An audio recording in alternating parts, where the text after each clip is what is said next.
हम आप लोग को एक दर्द भरा कन्यादान गीत सुनाती हूँ। मेरा कन्यादान गीत अच्छा लगे तो प्लीज़ सब्सक्राइब करें, लाइक करें और कमेंट करके बताएं मेरा कन्यादान गीत कैसा लगा।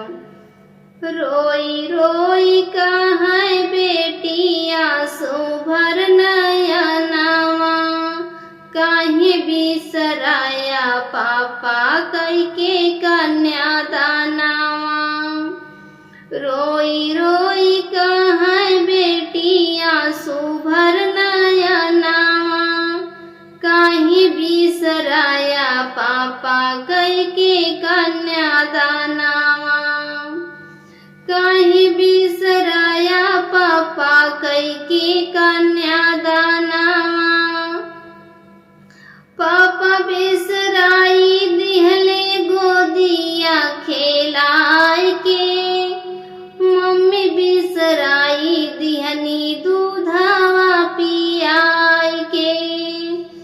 पापा बिसराई दिहले गोदिया खेलाय के, मम्मी बिसराई दिहनी दूधवा पियाय के।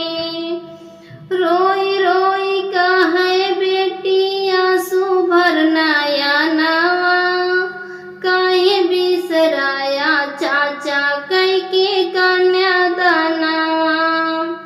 काहे बिसराया चाचा कई के कन्यादानवा। चाचा बिसराई दिहले गोदिया खेलाय के, चाचा बिसराई दिहले गोदिया खेलाय के। चाची बिसराई दिहनी डोलिया बैठाय के, चाची बिसराई दिहनी डोलिया बैठाय के। रोई रोई कहे बेटी आंसू भर नयनवा, काहे बिसराया भैया कई के कन्यादानवा।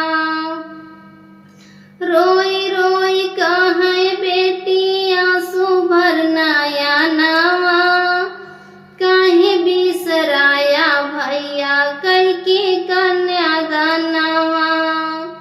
भैया बिसराई दिहले रखिया बधाई की, भाभी बिसराई दिहनी साथवा छोड़ा